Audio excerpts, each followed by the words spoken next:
মহাকাশ কত যে রহস্য লুকিয়ে আছে তার বুকে, তা আজও কেউ বুঝে উঠতে পারেনি। সেই মহাকাশের একটা ছোট্ট বিন্দু এই পৃথিবী, কিন্তু বিজ্ঞানের কল্যাণে আজ আমরা জানি যে মহাকাশের অভেদ্য পর্দার পিছনে রয়েছে আরো অজস্র গ্রহ, নক্ষত্র। পৃথিবীর মতোই সেসব গ্রহে রয়েছে প্রাণের অস্তিত্ব। আজ তেমনই একটা গ্রহের গল্প বলতে চলেছি, যেখানেও রয়েছে প্রাণের অস্তিত্ব, রয়েছে ক্ষমতার দম্ভ, রয়েছে শক্তিশালীর অত্যাচার, আর রয়েছে এমন একজন বীর যে করবে এই অত্যাচারের বিনাশ, যে নিয়ে আসবে শান্তির বার্তা।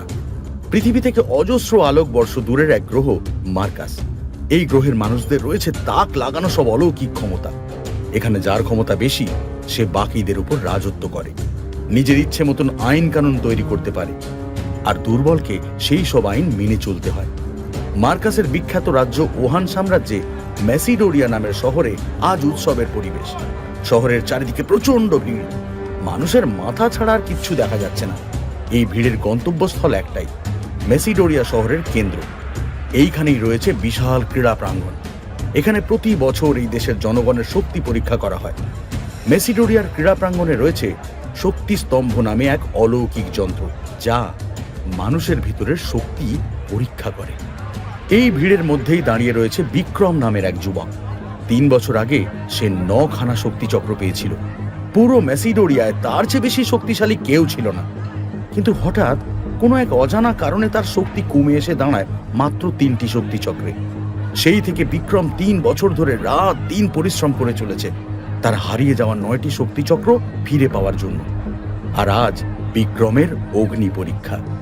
এখানে আসা হাজার হাজার লোকের মতোই সেও শক্তির পরীক্ষা দিতে এসেছে। এত লোকের ভিড়ে বিক্রম নিজেকে শান্ত রাখতে চেষ্টা করলো। হাতের মুঠো শক্ত করে সে নিজেকে আশ্বাস দিয়ে বলল, এবছর আমি প্রাণপণ চেষ্টা করেছি। এবছর আমি আবার 9খানা শক্তিচক্র ফিরে পাবো। আমি আবার শূন্য থেকে সেরার সেরা হতে পারবো। তখনই দৈববাণীর মতন একটা ঘোষণা শোনা গেল, শক্তি স্তম্ভে নিজের শক্তি পরীক্ষা করতে এবার আসবে বিক্রম। বিক্রম ভিড় ঠেলে বিশাল শক্তি স্তম্ভের দিকে এগিয়ে গেল। তার মাথায় তখন হাজার স্মৃতির ভিড়। মাত্র 4 বছর বয়স থেকেই সে শক্তি পরীক্ষার অনুশীলন দিতে শুরু করে দিয়েছিল।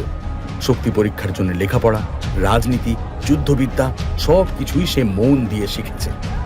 10 বছর বয়স হতে না হতেই সে শক্তি পরীক্ষায় উত্তীর্ণ হয়। সে খুব কম সময়ের মধ্যেই 9টি শক্তিচক্র পেয়ে একলব্য উপাধির অধিকারী হয়। সে জায়গা করে নেয় সাম্রাজ্যের শ্রেষ্ঠ যোদ্ধাদের দল শৌর্য দলে। সাম্রাজ্যের 100 বছরের ইতিহাসে মাত্র 11 বছর বয়সে এত সাফল্য কেউ কখনো পায়নি। এই সব ভাবতে ভাবতেই বিক্রম শক্তি স্তম্ভের সামনে গিয়ে দাঁড়ালো, আর সঙ্গে সঙ্গেই স্তম্ভের মাঝে একটা পাথর জ্বলজ্বল করে উঠল। সেই শক্তি চক্রের পাথরের উপরে বিক্রম যেই নিজের ডান হাত রাখল, বিক্রমের শক্তি গণনা শুরু হয়ে গেল। কয়েক মুহূর্ত পর চারিদিকের নিস্তব্ধতাকে চিরে একটা যান্ত্রিক আওয়াজ বলে উঠল, বিক্রম পেয়েছে 3টি শক্তি চক্র। এবারেও বিক্রমের শক্তি প্রদর্শন নিরাশাজনক। বিক্রমের পায়ের নিচের মাটি যেন কেঁপে উঠল। সে নিজের কানকে বিশ্বাস করতে পারল না, কিন্তু চোখ খুলে দেখল শক্তি স্তম্ভে লেখা আছে বিক্রম 3টি শক্তি চক্র। তার স্বপ্ন ভেঙে চুরমার হয়ে গেল। সে আরো 2-3 বার নিজের হাত শক্তি স্তম্ভে রাখল, কিন্তু শক্তি স্তম্ভের ফলাফল পরিবর্তন হলো না। এমন সময় ভিড়ের মধ্যে থেকে কেউ একজন চিৎকার করে বলল, আরে অপদার্থ, এবার নিচে চলে আয়। বারবার শক্তি স্তম্ভে হাত রাখলেই যদি শক্তিচক্র বেড়ে যেত, তাহলে গত 3 বছরেই অনেক কিছু হয়ে যেত। ভিড়ের মধ্যেই অনেকে হাসতে শুরু করে দিল। এই হাসি আর অপমান তীরের মতন বিক্রমের মনে বিঁধল। বিক্রম মাথা নিচু করে চলে যাওয়ার জন্য পা বাড়ালো। ভিড়ের মধ্যে কেউ কেউ এবার কটূক্তি করতে শুরু করলো, বিক্রম, তোর দ্বারা কিচ্ছু হবে না। তুই অপদার্থ ছিলিস, অপদার্থ আছিস, আর অপদার্থই থাকবি। একবার ভুল করে 9টা চক্র পেয়ে গেলেই কেউ হিরো হয়ে যায় না। আরেকজন বলে উঠল, আরে বিক্রম আসলে শৌর্য দলের সদস্যর নামে কলঙ্ক, কোনো মূল্যই নেই। বাবা তো শৌর্য দলের দলপতি অরেন্দ্র, ওই জন্যই তো সুযোগ পেয়েছে, নয়তো কবে একে ম্যাসিডোরিয়া থেকে ঘাড় ধাক্কা দিয়ে বের করে দেওয়া হতো। এইসব নোংরা মন্তব্য শুনে বিক্রম রাগে দুঃখে অস্থির হয়ে উঠল। তার বুক কষ্টে মোচড় দিয়ে উঠল। তার হতাশা চোখে মুখে ফুটে উঠেছিল। বিক্রমের সবচেয়ে কাছের বন্ধু ইরা, যে ভিড়ে দাঁড়িয়ে এই সব শুনছিল তাড়াতাড়ি চলে গেল বিক্রমের কাছে। ইরার চোখে চোখ রাখতেই বিক্রমের অস্থিরতা খানিকটা কমল। দুজনে প্রাঙ্গণের বাইরে বেরিয়ে এলো। বিক্রম নিজের বাড়ি সৌর্য মহলের দিকে এগোচ্ছে। ইরা এই সময় বিক্রমের হতাশ মুখটা দেখে তার মনোবল বাড়ানোর চেষ্টা করলো। সে শান্তভাবে বলল, বিক্রম, তুই এইসব বাজে লোকের বাজে কথায় কান দিস না। আমি তোকে বিশ্বাস করি। আমি জানি একদিন না একদিন তুই একলব্য উপাধি আবার পাবি। ইরা তার বন্ধুকে সান্ত্বনা দেওয়ার যথাসাধ্য চেষ্টা করতে থাকলো, অথচ বিক্রমের কানে একটা কথাও ঢুকলো না। তার মনে শুধু একটা কথাই ঘুরপাক খাচ্ছে, কেন এত পরিশ্রমের পরেও তার শক্তিচক্র বাড়ছে না।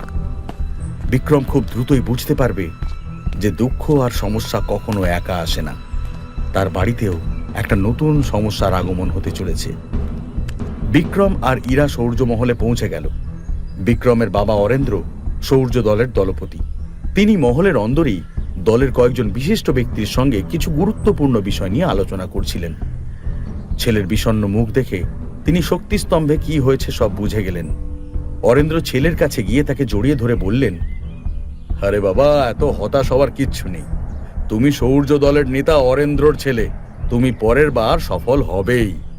সৌর্য মহলের দরবারে বসে থাকা সবাই বিক্রমের দিকে দেখছে। হঠাৎ নীল রঙের পোশাক পরা একটা মেয়ে লম্বা লম্বা পা ফেলে মহলের দরবারে প্রবেশ করল। মেয়েটির নাম রিয়া জনক। ওহান সাম্রাজ্যে সৌর্য দলের মতন আরো অনেক শক্তিশালী দল ছিল। তাদের মধ্যে একটি দলের নাম জনক দল। রিয়া সেই জনক দলের ভবিষ্যৎ দলনেত্রী। রিয়ার ঠাকুরদা ওহান সাম্রাজ্যের একজন সাহসী সেনাপতি ছিলেন। রিয়াকে সামনে দেখে অরেন্দ্র সহ দরবারের সবাই অবাক হয়ে গেল। তার আসার পিছনে নিশ্চয়ই কোনো উদ্দেশ্য রয়েছে। তাকে দরবারে আসতে দেখে অরেন্দ্র তাকে সাদর অভ্যর্থনা করে বললেন, সুস্বাগতম রিয়া। কোনো চিঠি নেই, খবর নেই, হঠাৎ চলে এলে? অরেন্দ্রর কথা শুনে রিয়া দুবার তালি বাজালো। এই ইশারা পেতেই তার দেহরক্ষীরা সামনে এগিয়ে এলো। একজনের হাতে একটা সবুজ বাক্স ছিল। বাক্সর দিকে তাকিয়ে রিয়া এবার তীক্ষ্ণ কর্কশ স্বরে বলতে শুরু করলো, আমি খবর পেয়েছি এই বছরেও বিক্রম শক্তি পরীক্ষায় ব্যর্থ হয়েছে। আমি তার জন্য একটা বিশেষ জিনিস নিয়ে এসেছি। এটা খেলে বিক্রম তার হারানো শক্তি ফিরে পাবে। অরেন্দ্র একবার বিক্রমের দিকে তাকালেন, তারপর রিয়ার দিকে তাকালেন, তারপর একটু গম্ভীর হয়ে বললেন, কিন্তু রিয়া, এই উপহার এখন গ্রহণ করা সম্ভব নয়। তাছাড়া তুমি আর কিছুদিন পরেই আমাদের পরিবারের সদস্য হতে চলেছ। এইসব উপহারের কোনো প্রয়োজনই নেই। অরেন্দ্রর কথা শেষ হওয়ার আগেই একজন দেহরক্ষী সবুজ বাক্সটা খুলে দিল। বাক্সে সবুজ রঙের তরল ভর্তি একটা শিশি রয়েছে। দরবারে উপস্থিত সবাই এই তরলটিকে চিনতে পারল। অরেন্দ্র অবাক হয়ে তরলের দিকে তাকিয়ে বললেন, চমৎকারী শরবত। এটা তো অনেক দামি ওষুধ। তোমার কাছ থেকে এত দামি উপহার আমরা কিছুতেই নিতে পারবো না। অরেন্দ্রর কথা শেষ হওয়ার আগেই রিয়া বলতে শুরু করলো, আপনি তো জানেন যে চমৎকারী শরবতের অলৌকিক ক্ষমতা রয়েছে। এই ওষুধ বিক্রমের এখন দরকার। শহরে লোকজন নিন্দে করছে, বিক্রমকে নিয়ে হাজার রকমের কথা উঠছে। অরেন্দ্র এবার শান্ত স্বরে বললেন, আমি জানি রিয়া, আর আমি এটাও জানি যে এই ওষুধের অনেক গুণ আছে। কিন্তু বিক্রম আপাতত যে সমস্যার মধ্যে দিয়ে যাচ্ছে তাতে এই ওষুধে ওর কোনো উপকার হবে না। আর তাছাড়া বিক্রমের শরীরে এখন আর 9টা শক্তিচক্র নেই। এই রকম অবস্থায় সে যদি ওষুধটা খায় তাহলে ওর শক্তি আরো কমে যাবে। রিয়া এবার অপমানের সুরে বলে উঠল, শক্তি কমে 3 শক্তিচক্রে এসে গেছে, আর কত কমবে? হারানোর মতন আর কিছু কি বাকি আছে? অরেন্দ্র কিছু বলতে যাবে তখনই বিক্রম তাকে থামিয়ে দিল। এতক্ষণ বিক্রম চুপচাপ ছিল। এবার সে বলে উঠল, আমি এইসব চমৎকারী ওষুধ খাবো না। তুমি কিভাবে ভাবলে রিয়া আমি এইভাবে নিজের শক্তি বাড়াবো? রিয়া সাথে সাথেই কর্কশ গলায় উত্তর দিল, তাই নাকি? তাহলে কিভাবে শক্তি বাড়াবে? এমনি এমনি তো আর শক্তিচক্র পাওয়া যাবে না। পাওয়ার হলে গত 3 বছরেই পেতে। বিক্রম রিয়ার কথার কোনো উত্তর দিতে পারল না। রিয়া অরেন্দ্রর কাছে চলে গেল, শান্তভাবে বলল, বেশ, আপনি না হয় আমার থেকে উপহার নিতে চান না, ঠিক আছে, কিন্তু আমি আপনার কাছে কিছু চাই। আপনি দিতে পারবেন? অরেন্দ্র সাথে সাথেই উত্তর দিলেন, হ্যাঁ হ্যাঁ, অবশ্যই, কেন দেব না? তুমি যা চাইবে তাই দেব। রিয়া বিনা দ্বিধায় উত্তর দিল, বহু বছর আগে আমাদের পরিবারের পূর্বপুরুষেরা বিক্রম আর আমার বিয়ে ঠিক করেছিলেন। আমি আজ সেই সম্পর্ক ভাঙতে চাই।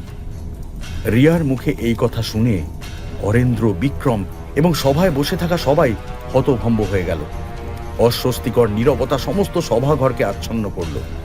নীরবতা ভেঙে গর্জে উঠলেন অরেন্দ্র। গম্ভীর কণ্ঠে বললেন, রিয়া, তুমি কি জানো তুমি কি বলছো? আমাদের পূর্বপুরুষেরা এই সম্বন্ধ ঠিক করেছিলেন। তুমি সেই সম্পর্ক ভাঙার কথা বলছো কোন সাহসে? তুমি জানো না সমাজে আমাদের মান সম্মান নষ্ট হবে? অরেন্দ্রর রাগ দেখে রিয়া একদমই ভয় পেল না। সে একেবারে নিশ্চিন্তভাবে বলল, আমাদের পূর্বপুরুষেরা সম্বন্ধ করেছেন তাতে কি হয়েছে?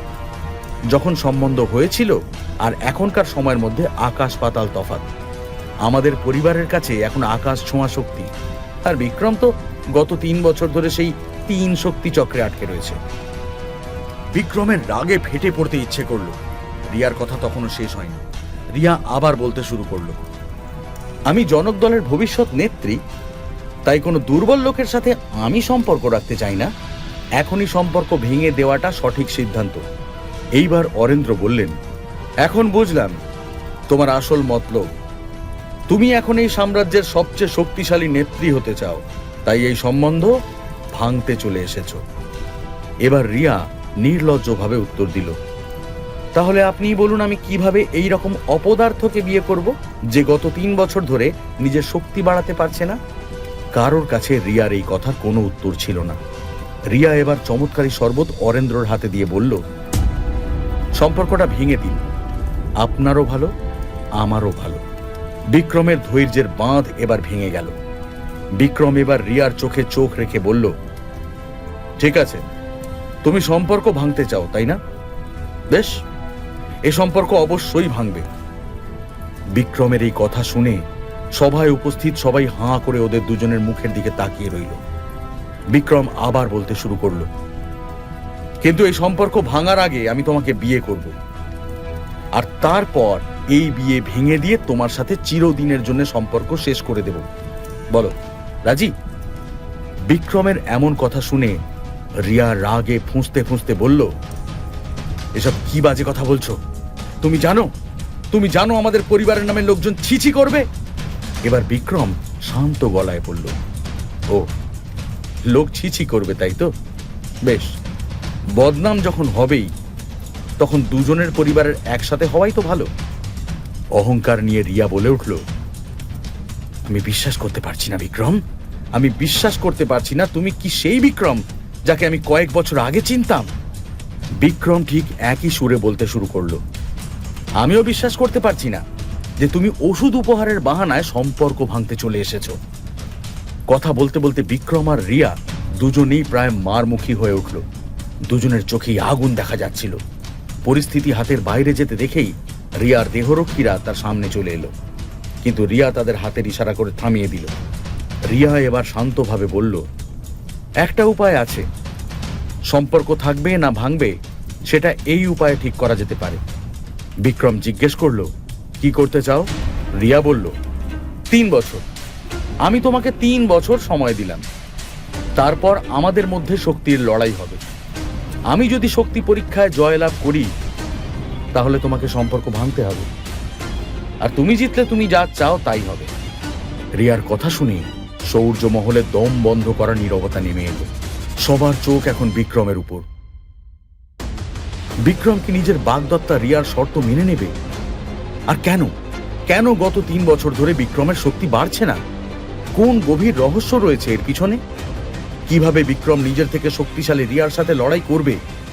এর পরের গল্প জানতে হলে শুনতে থাকুন পকেট এফএম।